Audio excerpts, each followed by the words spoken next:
정치국에서는 이반의 사건을 속속들이 수사했습니다. 이반은 벌써 한 달째 가혹한 신문을 당하고 있었고, 그런 압박 가운데 그가 얼마나 견디어낼 수 있을지 동료들은 염려했습니다. 군대 생활은 새벽 6시부터 밤 10시까지 교육과 훈련이 계속되었고, 이틀 또는 사흘마다 새벽에 비상훈련 신호가 떨어져서 3, 4시간 이상 자는 날이 거의 없었습니다. 이런 정규 훈련에 더하여 이반은 식사 때나 공부 시간에나 취침 중에나 밤낮 없이 불려가곤 하여 이반의 침대는 밤에 비워져 있을 때가 많았습니다. 결국 이반은 기차에 실려 2000km나 떨어진 시베리아 쪽의 군 형무소 스베르들로브스크로 향하게 되었습니다. 이반은 황혼의 어두움 가운데 떠오르는 눈 덮인 언덕들을 바라보며 상념에 잠겼습니다. 그가 훌륭한 군인이 되기로 결심하고 최선을 다했던 것을 회상했습니다. 흑해 근처에도 감옥은 있는데 이 추운 겨울에 왜 그리 먼 여행을 시키는지 이반은 알 도리가 없었습니다. 하지만 그의 아버지가 사랑하시던 성경 말씀을 기억하면서 그의 마음은 설레이고 있었습니다. 지혜 있는 자는 궁창의 빛과 같이 빛날 것이요 많은 사람을 옳은 대로 돌아오게 한 자는 별과 같이 영원토록 비치리라. 이반의 담당자 돌로토프 소령은 이반의 기록을 훑어보았습니다. 모이세예프는 군인들 가운데 파괴적인 사상을 퍼뜨려서 오염시켰으며 그의 이념을 바꾸어 보려고 노력했지만 협조하기를 거부했다고 기록되어 있었습니다. 돌로토프는 왜 모이세예프가 복종하지 않으려 했는지 호기심이 생겨 물었습니다. 이반은 용기를 내어 간단히 기도하고 말을 시작했습니다. 동무, 신자들은 자기들 위의 권위에 복종하라고 성경은 가르치고 있습니다. 제게도 그런 깊은 바람이 있습니다. 그러나 성경은 더 나아가서 우리들의 최고 주권은 하나님이라고 가르칩니다. 그분의 권위는 우리들의 완전한 복종과 헌신을 요구합니다. 만약 제가 하나님께 불복종해야 하는 어떤 것을 하도록 지시받게 된다면 저는 먼저 하나님께 충성을 해야 될 것입니다. 돌로토프의 얼굴에는 어두운 그늘이 슬쩍 지나갔습니다. 자네가 감옥의 맛을 본다면 자네 처지가 얼마나 심각한지 아는데 도움이 될 것일세. 그런 다음 자네 생각이 어떻게 바뀌나 보세. 이반의 감방은 아주 작으며 춥고 빛이 없었습니다. 한쪽 벽에는 침대가 있었고 그 위에서 팔을 뻗으면 반대편이 닿을 정도의 좁은 공간이었습니다. 감방 문의 위편에는 조그만 유리창이 있어서 그것을 통하여 한밤중에 간수들이 전등불을 비추곤 했습니다. 이반은 움직이지 않아서 온몸이 아파왔습니다. 아픔을 참으며 그는 군화를 벗고 양말을 신은 채로 축축한 시멘트 벽에 발을 뻗어 보았습니다. 이반에게는 죽음같이 적막하고 무덤처럼 고요한 감방 외에는 아무것도 없었습니다. 그는 추위 속에 누워 있었지만 너무 피곤해서 잠을 이룰 수가 없었습니다. 그의 마음은 천사와 함께 하늘나라에 갔던 기억을 회상하고 있었습니다. 넌 아직 할 일이 많이 남아있다. 고 천사는 말했었습니다. 앞으로 일어날 일에 대한 두려움이 공중에 드리운 오랏줄같이 이반의 얼굴로 바짝 다가오는 것 같았습니다. 내 영혼이 잠잠히 여호와를 바라며 내 구원이 그에게서 나는도다. 그는 나의 바위시요 구원이시요 산성이시니 내가 요동치 아니하리라. 그는 시편 말씀을 암송하며 마음을 다잡았습니다. 신문하는 방은 이반의 감방이 있는 건물에서 몇 발자국 떨어진 허술한 건물이었습니다. 방은 상당히 넓었고 마루 바닥은 삐걱거렸으며 벽에는 레닌의 초상화가 걸려 있었습니다. 먼저 형무소의 간부가 입을 열었습니다. 그 손에는 이반의 서류가 들려 있었습니다. 이반은 알지 못했지만 그는 이미 고소되어 7년형을 선고받은 터였습니다. 그가 불법단체인 침례교 회원이라고 공식적으로 수긍한 것만으로도 형법 142조에 걸렸으며 거짓 증거한 것은 81조, 182조에 걸렸습니다. 그가 집에 쓴 편지는 소련과 붉은 군대를 비방하는 말을 고의로 퍼뜨린 확실한 증거가 되어 이반을 더욱 심각한 곤경에 몰아넣었습니다. 이반은 이미 감방에 갇힌 상태였으나 아직 그에게는 다시 돌이킬 수 있도록 또 한 번의 기회가 주어질 것이며 그가 협조를 거부하면 설득하기 위한 재반 조치가 취해질 것이었습니다. 이반은 어떻게 말해야 할 것인지 잘 생각해가며 천천히 말했습니다. 저는 소련 정부에 반대하는 어떤 행위도 한 일이 없습니다. 저는 군대에서 조용히 제 책임을 완수하고 동시에 하나님을 섬기고 찬양하기를 소원해 왔습니다. 소동을 일으킨 것은 제가 아니고 군대였습니다. 이곳에 7년 동안 머무르는 것이 하나님을 기쁘시게 하는 것이면 그렇게 하겠습니다. 그렇지 않다면 내일이라도 저는 제가 속한 부대로 돌아가게 될 것입니다. 이것이 저의 확신입니다. 이반이 옮겨진 새 감방은 사방 넉자의 새장 같은 곳이었습니다. 꼬마들이 학교에서 사용하는 것 같은 조그만 벤치가 그 방의 대부분을 차지하고 있었습니다. 춥고 어둡기는 처음 방이나 꼭 같았습니다. 이틀간은 이반은 의자에 웅크리고 앉아 고통을 참았습니다. 시간은 어두운 천같이 이 방을 둘러싸고 있었으며 빵과 싱거운 커피가 들어오고 배설물통이 나갈 때만 열리는 감방문이 정적을 깨곤 했습니다. 숨막힐 것 같은 공포로 잠에서 깨어날 때면 그곳에 그리스도의 임재하심이 너무 분명하고 위로하심이 함께하여 이반은 기뻐 흐느꼈고 웅크렸던 사지에 얼어가던 통증이 없어졌습니다. 드디어 그가 감방에서 끌려나와 복도에 눈부신 빛 가운데 세워졌을 때 그는 공포로 전율했습니다. 경비병의 기관총 총구가 그를 찔러 윽박지르며 차디찬 바깥으로 몰아내어 신문실로 끌고 갔습니다. 지난번에 그 간부가 탁자 옆에 서서 허리에 찬 채찍을 만지작거리고 있었습니다. 자네는 지난 이틀간 석방시켜달라고 애걸하면서 시간을 보내지는 않은 것 같아. 무슨 좋은 생각이 떠올랐나?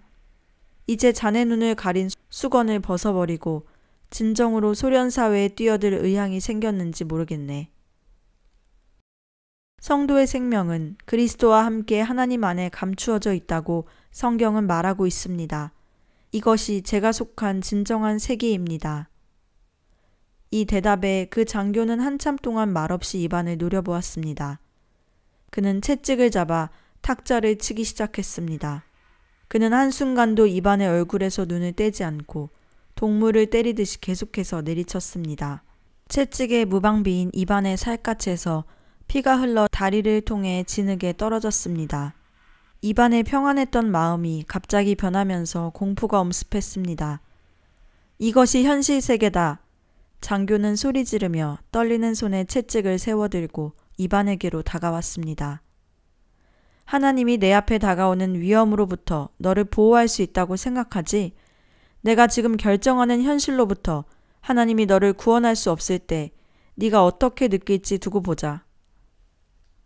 그 순간에 경비병 2명이 나타나 이반을 밀어 감방으로 데려갔습니다. 경비병이 열어놓은 조그만 문 앞에서 이반은 두려워 떨며 머뭇거렸습니다.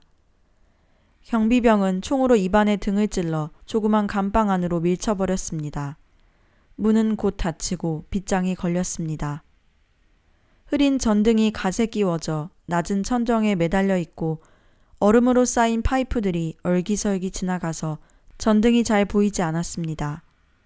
모든 파이프에서 물이 새고 있었습니다.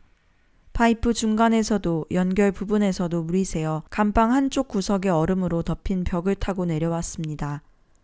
이반은 곧 얼음같이 차가운 물방울을 피해 서 있는다는 것이 불가능하다는 것을 알았습니다. 외투에서 떨어진 물은 그가 움츠릴 때마다 목 뒤를 타고 흘러들어갔습니다.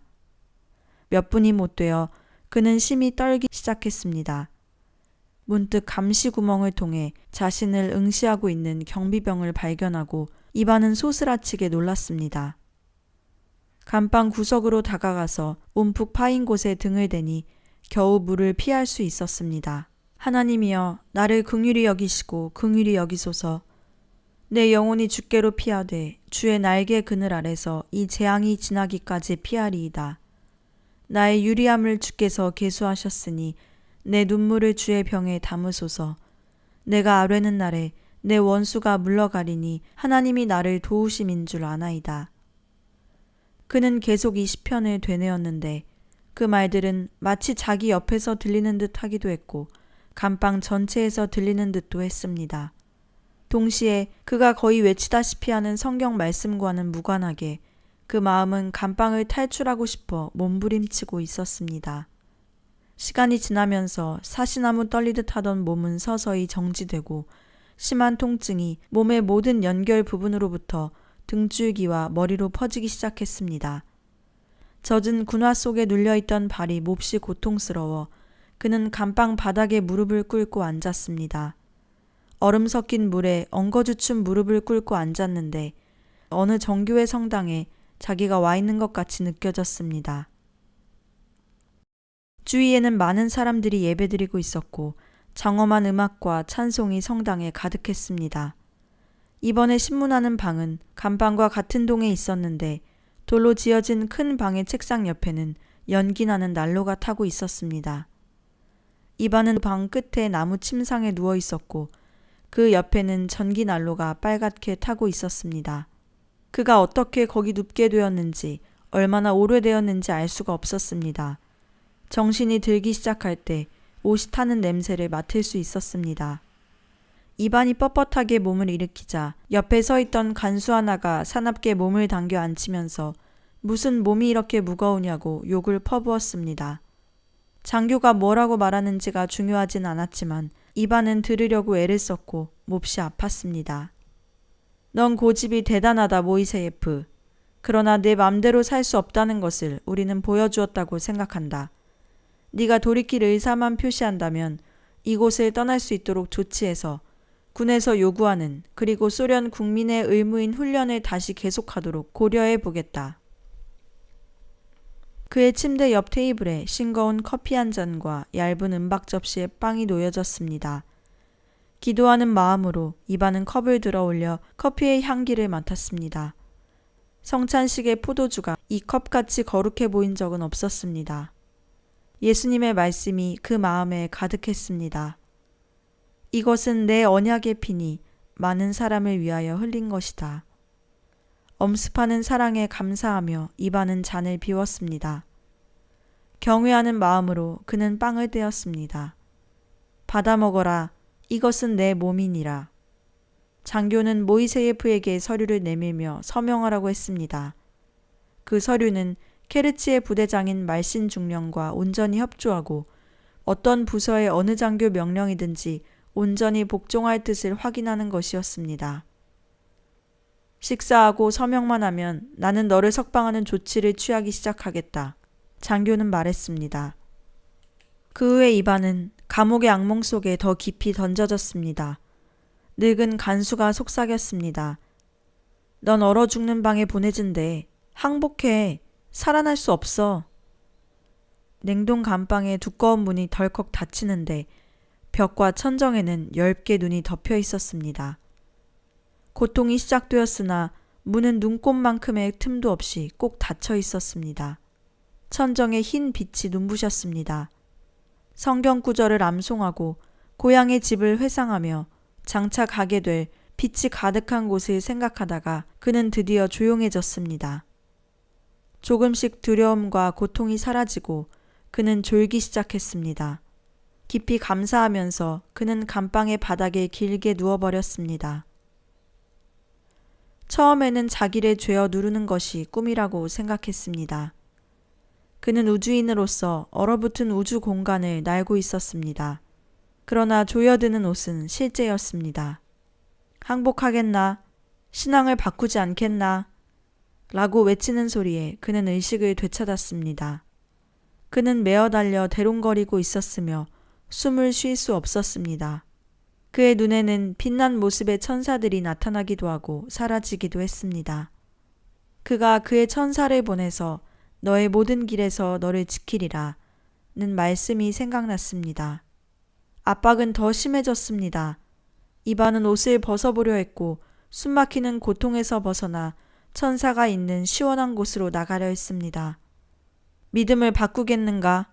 그러면 고통을 풀어주겠다. 마음을 바꾸지 않으면 넌 이곳에 7년을 있게 될 것이다. 그들이 이반의 목소리를 들었는지는 알 수 없었으나 그는 애써서 몇 마디 내뱉었습니다. 만약 하나님의 뜻이면 난 여기 있겠다. 만약 아니면 내일 죽게. 결국 형무관조차도 이반에게 항복했습니다. 열 이틀간이나 그를 극심한 신문과 재교육을 시켰지만 이제는 그를 케르치로 되돌려 보내는 것 외에는 더 할 것이 없었습니다. 케르치나 오데사의 책임자가 이반을 처리하게 버려두고 그들은 이 사건에서 손을 떼기로 결심하였습니다. 이반은 다시 케르치로 돌아왔습니다. 정치국은 이반에게 스베르들로브스크에서 있었던 일에 대하여 일체 말하지 말라고 함구령을 내렸고 그는 뒤떨어진 군사훈련과 정신교육을 받느라 정신없는 시간들을 보냈습니다. 거기다가 그는 말신중령의 운전사로 보직을 받아 예고 없이 불려가서 운전을 해야 했습니다. 때때로 다른 동료 병사들과 함께 교실에 앉아 있을 때가 유일한 휴식 시간이었습니다. 웃음소리와 농담으로 가득한 그 방에서 위로의 성경 말씀이 무의식 중에 이반에게 떠오르고 또 사라지곤 했습니다. 봄이 오면서 거의 기도가 불가능한 낮에도 이반은 놀라운 하나님의 임재를 점점 크게 경험하게 되었습니다. 사랑이 그 안에서 촛불같이 빛나고 있었습니다. 외부로부터 오는 어떤 불의의 세력도 이 불꽃을 끄지 못하는 것에 놀랐습니다. 오늘 밤에도 과학적 무신론이란 강좌를 들으러 뛰어가지만 그에게는 불안한 마음이 없었습니다. 그는 피곤했고 온 몸의 근육이 아팠지만 하나님을 찬양함이 그 속에 샘물같이 솟아났습니다. 어느 날 군인들은 교실 앞쪽에 전기 스토브 주위에 둘러서서 농담을 하고 있었습니다. 벽의 시계는 수업 시작 시간을 몇 분이나 지나고 있었으나 아직 교관은 나타나지 않고 있었습니다. 시간은 계속 지나고 있었고 갑자기 블라디미르에게 좋은 생각이 떠올랐습니다. 우리끼리 강의를 진행해보자. 정치 토론이 좋을 것 같은데? 모두들 관심을 보였고 그렇게 하면 시간을 잘 보낼 수 있을 것 같았습니다. 우리들의 이반 바실리에비치 동무는 교실에서 가르치는 이론에 가끔 반대 의사를 표시해왔다. 그러나 아직까지 우리는 한 번도 그의 변명을 들어보진 못했어. 이런 기회에 한번 질문해보자. 이반, 너의 신과 우리들의 신과의 다른 점이 무엇인가? 이반은 이 수업이 시작되기 전부터 기도하고 있었고 이제 이반의 가슴 속에는 어떤 뿌듯함이 생기면서 토론을 받아들였습니다. 나의 하나님은 전능하시고 위대하시며 복음을 전할 좋은 기회를 잡았다고 생각한 이반의 기쁨은 잠깐이었습니다. 바로 교실 한가운데 아르메니아 출신 상사가 담배 연기에 기침을 하면서 신경질적으로 마루를 구르고 서 있었습니다. 잠깐만 모이세예프, 너의 하나님은 전능하다고? 네. 무슨 일이나 할 수 있나? 네. 이 당돌한 도전에 상사의 눈빛이 달라지는 것이 완연히 보였습니다. 군인들은 흥미있게 주시하고 있었습니다. 만약 자네 하나님이 전능하여 무엇이나 할 수 있다면 증명해보라. 이곳저곳에서 그렇다고 동의하는 소리가 들렸습니다. 상사는 크게 소리쳤습니다. 자네의 하나님이 무엇이나 할 수 있다면 내일 내게 휴가를 주어 집에 가게 해봐라. 그러면 내가 하나님을 믿겠다. 즉시 이 도전에 찬성하는 소리들이 들렸습니다. 그래, 네 얘기를 지금까지 들어왔는데 모두 요정 이야기 같아. 그러나 자네 하나님이 알렉산드로비치 프로코로프 상사에게 휴가를 준다면 우리는 하나님이 하늘에 계신다는 것을 믿겠다. 맞아. 자네 하나님이 그렇게 한다면 그분은 살아계신 하나님이시고 무엇이나 할 수 있음을 믿겠다. 그렇고 말고 자네 하나님이 스스로 증명하게 하라고. 그러면 우린 믿겠네. 흥분된 동료들을 바라보면서 이반은 뜨겁게 기도하고 있었습니다. 주님, 이 일이 당신으로 말미암은 것입니까? 주님께서 사람들에게 시험을 받으십니까? 그들이 요구하는 것이 옳습니까? 답변을 기다리던 동료들은 이반의 얼굴에 나타난 진실된 갈등을 보고 조금씩 숙연해졌습니다. 이반, 자네의 살아계신 하나님을 증명해보라고. 도전이 너무 심각하게 진전되어 버렸습니다. 갑자기 이반은 구약의 바알 선지자들과 엘리야의 대결을 생각했습니다. 새로 마음을 가다듬으면서 이반은 주님의 인도하심을 간구했습니다. 그 마음에 분명한 말씀이 왔습니다. 내가 그렇게 하리라고 그들에게 말해라. 이반은 상사를 향해서 모든 사람이 들을 수 있도록 분명한 소리로 말했습니다. 내일 상사님은 휴가를 가게 된다고 하나님이 말씀하십니다. 그러니 이제 당신은 내가 하라는 대로 해야 합니다. 담배를 던져버리십시오. 상사는 복종했습니다. 이제 주머니에서 담뱃갑을 꺼내십시오. 프로코로프는 별 수 없이 어깨를 으쓱하면서 천천히 난로가로 걸어가 화로 속에 담뱃갑을 던졌습니다. 순식간에 불길이 일어나며 환하게 타버렸습니다. 군인들이 교실 앞뒤 출입문에 모여 있었고 또 사방 벽으로 돌아가면서 서 있었는데 이반은 이런 모습을 처음 보는 것이었습니다. 잠시 후 몇 명의 교관들이 숨가쁘게 도착해서 정적은 깨어졌고 저녁 수업이 계속되었습니다. 야간 소등 시간이 지나서야 이반은 그 상사와 다시 얘기할 수 있게 되었습니다. 그는 침대에 누워 잠을 이루지 못하며 창밖에 반짝거리는 별들을 바라보고 있었습니다. 이반의 확신에 찬 대답이 그를 무력하게 만들었습니다. 그는 저녁 내내 아무 생각도 할 수 없었습니다. 가당치도 않은 일이었지만 자꾸만 가슴이 설레는 것을 자신도 어찌할 수가 없었습니다. 프로코르프는 담요를 당기면서 한쪽 팔꿈치로 몸을 일으켰습니다. 모이세예프, 왜 자지 않나? 이반은 웃으며 속삭였습니다. 당신께 말씀드릴 것이 많아서입니다. 내일 당신은 신자가 될 테니까 들으셔야 될 것이 많이 있습니다. 넌 제정신이 아니다. 감기 들기 전에 빨리 돌아가 자라. 어둠 속에서 프로코로프는 이반을 자세히 보려고 애썼습니다. 12월의 영하의 추위 속에서 밤새도록 서있던 이반의 얘기가 퍼뜩 떠올랐습니다. 이반은 지금 담요 한 장으로 몸을 두르고 프로코로프의 침대로 찾아온 것으로 보아 그의 이야기는 수긍이 갔습니다. 내일 아침 휴가를 가게 되면 하나님을 믿겠다고 하셨지요? 물론이지. 우리 중에 여럿이 믿을 거야. 그러나 하나님이 이 기적을 행하시는 것은 알렉산드로비치 바로 당신을 위한 것입니다. 성경이 무엇을 가르치는지 당신께 말씀드리겠습니다. 좀 불안했지만 프로코로프는 이반의 말에 마음이 끌렸습니다. 고향에 기도하는 곳이 있습니까? 늙은 부인들을 위한 기도처 말인가?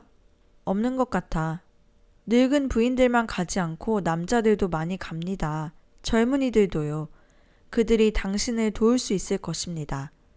그곳의 신자들의 이름을 제가 알아보겠습니다. 좀 시간이 걸리겠지만요. 케르치의 형제들이 알 것입니다. 케르치에 자네같이 믿는 사람들이 있나? 그리고 내 고향에도? 물론이죠. 그들에게 가서 주님이 당신에게 하신 일을 이야기한다는 것은 그들에게 큰 즐거움이 될 것입니다. 그들이 얼마나 찬송하며 당신을 환영할까요? 프로코르프는 자꾸만 불안해졌습니다. 신자들의 모임에는 성경을 가진 사람들이 좀 있습니다. 적어도 목사님들 중에 한 분은 성경을 갖고 있습니다. 누군가 당신에게 성경을 빌려줄 것이고 어디서부터 읽어야 할지 알려줄 것입니다. 제게는 빌려줄 성경이 없어서 섭섭합니다. 우선 지금은 제가 말씀드리는 것이 사실이라고 믿으셔야 하겠습니다. 성경이 가르치는 것을 가능한 다 말씀드리겠습니다. 세상, 인간, 죄, 그리고 인간의 구원에 관한 하나님의 계획 등에 대하여 얘기합시다. 혼자 속삭이던 소리가 두 사람의 대화로 바뀌면서 밤이 깊어갔습니다.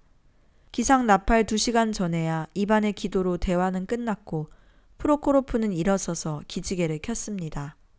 먼동이 트고 있군 모이세예프.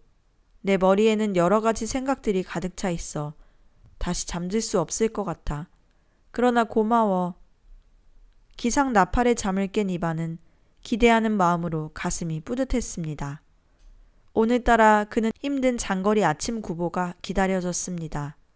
세르게이를 만나 프로코로프의 이야기를 해주고 하나님이 약속하신 것을 나누고 싶어서였습니다. 그러나 섭섭하게도 이반에게는 그날 아침 구보가 제외되었습니다. 간밤에 빵이 배달되지 않았기 때문에 이반은 이제 케르치로 가서 아침 식사를 위한 빵을 싣고 와야 했습니다. 이반은 조그만 트럭에 뛰어올라 노래를 부르면서 시동을 걸었습니다. 1시간 만에 돌아와 차를 세우는데 차고 근처에 군인들이 웅성거리고 있었습니다. 호기심에 그는 차에서 내려 정문에 몰려있는 군인들에게로 뛰어갔습니다. 그들에게서 흥분된 함성이 터졌습니다. 이반! 프로코로프 동무가 휴가를 떠났다. 그가 떠나버렸어. 자네에게 말하려고 우리 여기서 기다리고 있었어. 군인들은 진지한 태도로 이반을 에워쌌습니다. 오데사의 사령부에서 어떤 장군인지 대령이 전화를 걸어 프로코로프에게 즉시 휴가를 명하라고 했습니다. 전화 후 10분도 못 되어 그는 출발했고 기뻐 뛰면서 마침 역으로 가는 우편 트럭에 뛰어올라 가버렸습니다. 블라디미르는 무리 중에서 뛰어나와 이반의 팔을 잡았습니다. 우리가 모두 웃고 즐거워하는 것을 보고 장교들이 밖으로 나왔어. 지난밤 정신교육 시간에 있었던 일을 말해줬지. 자네 말대로 다 된 것을 듣고 난 그들의 얼굴이 어땠는지 자네가 봤어야 하는데 말이야. 기덴코 소령이 자초지종을 듣고는 군인들을 역으로 보내서 프로코로프를 데려오라고 했지. 그들은 눈보라 속을 미끄러지듯이 정문으로 나갔어. 역에 도착해서 그들이 본 것은 저 멀리 사라지는 기차의 꽁무니뿐이었다네. 프로코로프는 가버렸어. 한편 기덴코 소령은 사무실에 앉아 쌍안경을 통해 그 광경을 보고 있었습니다. 기덴코는 스베르둘로브스크 감옥 이후로 모이세예프가 마음을 가라앉혔을 것으로 생각했었습니다. 그는 돌로토프 장관에게 이 문제가 해결되고 있다는 확신의 공문을 보내었었습니다. 그러나 이제 또 문제가 발생했습니다. 모이세예프는 이 부대에서 유명해지고 있었으며 군인들은 그와 그의 기독교 사상에 관심을 갖고 있었습니다. 이런 상황 속에서는 이 부대를 군사적으로 또 사상적으로 효과 있는 훈련을 시킬 수가 없었습니다. 모이세예프에게는 설명되지 않는 그 무엇이 있었습니다. 돌로토프 장관의 직속인 말신 중령은 특별히 종교 문제에 예민했기에 기덴코를 찾아왔습니다. 말신의 날카로운 목소리가 기덴코를 찔렀습니다. 난 그를 유심히 관찰했네. 그는 훌륭한 운전수야. 시간을 정확히 지키고 차는 최고의 상태를 유지하고 사리가 분명하고 모든 면에 언제나 정확하거든. 그가 여기 온 지 6, 7개월밖에 안 되었는데도 장교들 사이에서 점수를 얻고 있단 말이야. 난 그전에도 침례교인들이 행동하는 것을 보아왔는데 그들은 고집이 세고 매우 은밀히 처신하지만 법률가들을 다 합쳐놓은 것보다 더 이 나라의 법을 잘 알고 있다. 기덴코도 대답했습니다. 기술적으로 법에 의하면 모이세예프는 아무 범죄 행위를 하지 않았습니다. 자신도 이것을 잘 알고 있을 것입니다. 말도 안 된다, 기덴코. 나는 기관의 능력을 의심한다. 나라면 지금 당장 모이세예프를 선동자로 체포할 수 있다. 법에는 반국가 행동과 종교적 선동을 한 이를 체포할 수 있는 조항이 있지 않은가? 모이세예프는 둘 다 해당된다. 기덴코는 중령과 논쟁하는 것이 싫었습니다. 죄송하지만 모이세예프는 은밀히 다룰 수가 없습니다. 그는 모든 사람들의 관심에 초점이 되어 있습니다. 부대원들은 우리의 이런 차별을 종교성을 배제하기 위한 것이라고는 절대 해석하지 않을 것입니다. 중령님, 그리고 반국가 행위라는 것도 우리들에게는 명확하지만 부대원들에게는 그렇게 뚜렷하지 않을 것입니다. 이 문제는 그렇게 단순하지만은 않습니다. 담배를 붙여 물면서 말씨는 이맛살을 찌푸렸습니다. 우리가 사실을 조사해보면 프로코로프의 휴가를 과학적으로 설명할 수 있을 거야. 이 세상에는 신비란 없는 법이다. 단지 우연밖에는. 노크 소리가 나고 이반이 호송병과 함께 들어오고 문이 닫혔습니다. 이반은 이목구비가 분명하고 깨끗하며 눈빛이 진지한 잘생긴 청년이었습니다. 모이세예프, 나는 이 지역 총사령관 말신 중령이다. 단도직입적으로 얘기해서 자네는 반소련 국가 파괴의 혐의가 있다. 오늘 아침 떨어진 알렉산드로비치 프로코로프 상사의 휴가 명령을 알기 위하여 자네는 오데사의 누군가와 연락했었다. 4층 아래 건물 현관 안에는 군인들이 지나가면서 이따금 이곳을 힐끔거리고 있었습니다. 모이세예프가 또 신문받고 있다는 사실이 이미 퍼진 것이었습니다. 자네의 종교적인 환상 가운데로 유물론과 사회주의에 무지한 많은 사람들을 끌어들이려고 한 혐의가 있다. 자네의 사령관으로서 명령한다. 즉시 그런 모든 행동을 중지하고 파괴적인 모든 행위를 자백하라. 모이세예프는 의연한 자세로 서서 힘이 있고 분명한 소리로 답했습니다. 중령 동무, 저는 프로코로프 상사의 휴가를 얻을 것이라는 사실을 몰랐습니다. 다만 하나님이 계신 것을 보여주기 위하여 하나님께서 그렇게 하시겠다고 제게 말씀하셨습니다. 그리고 그렇게 하셨습니다. 말씨는 분노로 얼굴이 붉어졌습니다. 그는 마치 대답을 들은 적 없는 것 같이 질문을 되풀이했습니다. 모이세예프의 대답은 조용했고 어떤 때는 너무나 침묵이 흘러 기덴코는 그가 아픈가 생각해 보기도 했습니다. 신문은 끝이 없었습니다. 결국 말씨는 분노로 새하얗게 되어 모이세예프를 쫓아냈습니다. 이반은 자신이 다른 부대로 전속될지도 모른다는 소문에 여름 내내 조바심 가운데 지냈습니다. 카르치의 찬란한 여름도 어느덧 지나고 또 가을이 왔지만 이반은 여전히 그곳에 머물러 있었고 밤낮으로 꽉 짜인 일과에 쫓겨 다른 생각을 할 여유도 없었습니다. 사격, 체조, 기계기술, 운전, 야간훈련, 야전훈련 등 그는 모든 면에서 뛰어나도록 최선을 다했습니다. 이 하나하나가 그에게는 하나님께 영광을 돌리는 기회였습니다. 그러던 어느 날 오후 그는 집에 편지를 붙이러 영내 우체국으로 급히 가고 있었는데 장교식당 입구에서 몇 명의 군인들이 자기에 대해 이야기하는 소리를 들었습니다. 블라디미르가 언성을 높였습니다. 모이세예프가 무엇을 잘못했다는 겁니까? 우리의 헌법은 누구에게나 양심의 자유를 보장하고 있지 않습니까? 신자가 된다는 것이 위법인가요? 그가 무슨 법을 어겼기에 그렇게 자주 신문을 받는 것입니까? 이반은 장교의 퉁명스러운 대답을 잘 알아들을 수가 없었습니다. 쉰 목소리에 우크라이나 출신이 한가운데 나섰습니다. 왜 그가 전출되어야 합니까? 그가 무슨 잘못을 했기에 이 부대를 떠나야 합니까? 장교는 다시 뭐라고 대답했지만 우체국의 무거운 문을 여는 이반의 귀에는 들리지 않았습니다. 우표를 사려고 주머니 속에 동전을 뒤지는 이반의 손이 떨리고 있었습니다. 부대로 돌아오는 길, 저녁 노을에 잎사귀 몇 개가 떨어지며 금빛으로 반짝였습니다. 그의 지나온 나날이 불확신으로 이어진 만큼이나 주님은 확실하셨습니다. 그분은 필요할 때 언제나 도와주셨습니다. 이반은 가장 거룩하시고 가장 귀하시고 가장 놀라우시고 가장 엄위하신 평강의 왕 하나님께 찬양을 올렸습니다. 그는 환희에 찬 얼굴을 들어 저녁 하늘을 바라보았습니다. 그때 하늘의 불꽃이 갑자기 밝아지면서 초저녁 이른 별 몇 개가 화염 속에서 빛을 잃으며 사라졌습니다. 이반은 두려워서 길 옆에 조그만 동산에 뛰어들어 나무에 기대어 섰습니다. 하늘에서 화염이 막 쏟아지는 것 같았는데 땅 가까이로 떨어지지는 않았습니다. 하늘을 응시하는 중에 이상한 따뜻함과 달콤함이 물결같이 엄습하여 그의 두려움을 녹여주었습니다. 그 화염 가운데 서서히 글자가 나타나기 시작했습니다. 그 광경이 너무나 놀라와 이반은 넋을 잃고 보고 있는데 안에서 읽으라고 명령하는 것 같았습니다. 글자를 처음 배우는 어린아이 같이 이반은 한자 한자를 읽어갔습니다. 내가 곧 오리라.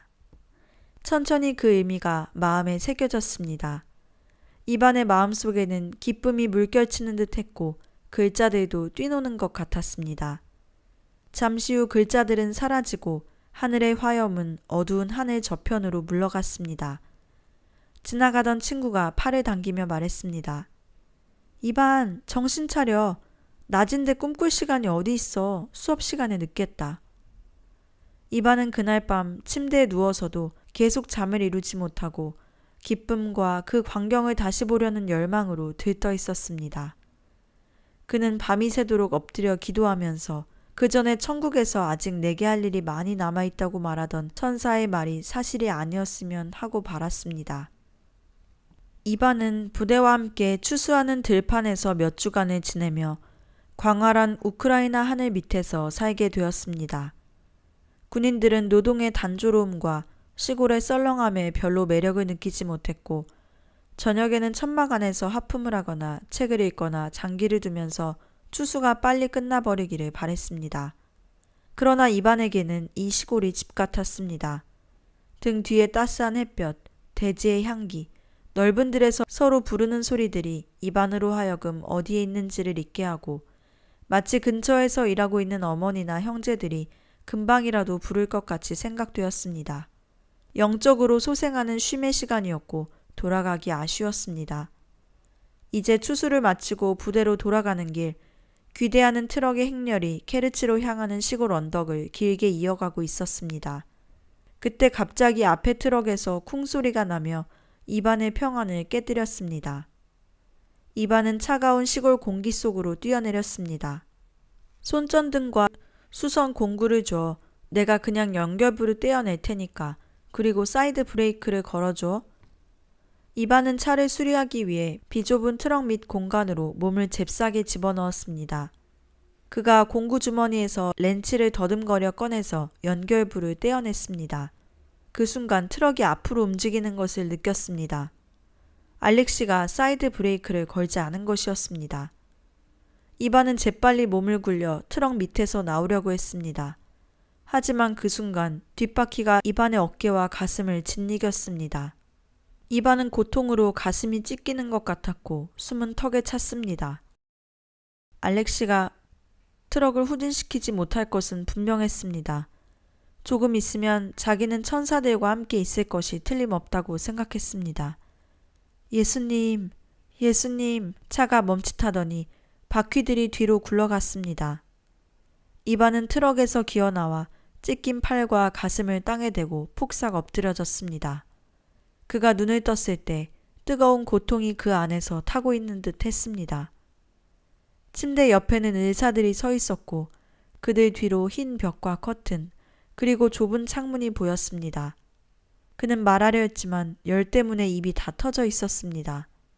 한 의사가 이반의 표정을 보고 몸을 굽혀 다정하게 말했습니다. 당신은 심페로폴 육군 병원으로 이송되었습니다. 아주 조그만 동작도 고통에 큰 수문을 여는 것 같았고 숨을 쉬는데도 그렇게 힘들 수가 없었습니다. 이반의 오른팔은 이불 밖으로 나와 있었는데 그것을 보는 순간 그는 소스라치게 놀랐습니다. 붕대가 감기지 않은 손과 팔목 위가 회색이었고 그것은 몸에 붙어있지 않은 것 같았습니다. 부푼 손가락들은 털끝만큼도 움직일 수 없었습니다. 고통을 참으며 왼손을 뻗어 오른손 등과 팔목을 만져보았습니다. 온몸은 불덩이같이 뜨거운데 그 부분은 얼음같이 찼습니다. 간호사의 부축으로 몸을 반쯤 일으키고 그는 물을 들이켰습니다. 그릇과 수건을 가지고 간호사가 나가고 이반은 눈을 감고 기도하기 시작했습니다. 저녁 식사 때쯤 의사가 와서 아침에 수술을 할 것이라고 알려주었습니다. 차갑게 느껴지던 오른팔은 절단해야 되고 짓이겨진 폐의 일부는 떼어내야 하는 수술이라고 전했습니다. 의사의 말을 듣고 이반은 절망으로 전율했습니다. 팔이 없는 몸을 생각하자 그는 너무나 커다란 슬픔에 빠져 기도할 수도 소망을 가질 수도 없었습니다. 그는 무거운 몸을 침대 끝으로 밀고 나가서 두 다리를 바닥에 내려놓았습니다. 고통으로 눈앞이 캄캄해지면서 심하게 비틀거렸습니다. 절망적인 한숨이 터져 나왔습니다. 내가 큰 소리로 주께 부르짖으며 내 목소리로 주께 간구하나이다. 내 심정을 주 앞에 쏟으며 내 사정을 주께 아뢰나이다. 영혼이 속에서 낭망될 때도 주께서는 내 길을 아셨나이다. 주여, 내가 당신께 부르짖었나이다. 내가 말하기를 주는 나의 피난처시요 생존 세계에서 나의 분기신이이다. 내가 비쳐나오니 내 간구에 귀를 기울이소서.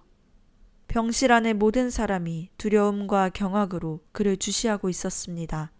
지나가던 간호사가 멈춰서더니 천천히 방으로 들어왔습니다. 내 영을 옥에서 이끌어내사 주의 이름에 감사하게 하소서. 주께서 나를 선대하심이니이다. 간호사는 입안을 부축하며 인도하며 침대에 뉘었습니다. 그때 큰 기쁨이 입안을 감싸면서 갑자기 그의 얼굴에 미소가 번졌습니다. 주께서 나를 선대하심이니이다. 간호사가 젖은 수건으로 입안의 얼굴을 닦아주는 사이에 그는 은혜의 깊은 잠에 빠져들었습니다. 그가 깨어보니 오전 6시였습니다. 몇 분 동안 입안은 꼼짝 않고 누워서 간밤의 달콤하고 멋진 꿈을 기억하고 있었습니다. 숨소리는 일정했으며 크게 쉴 수도 있었습니다. 그의 두 팔은 머리 위에 있었고 두 눈으로는 아직 인기척이 별로 없는 병실을 똑똑히 볼 수 있었습니다. 이 꿈으로 말미암은 놀라운 평안에 대하여 그는 조용히 주님께 감사하기 시작했습니다.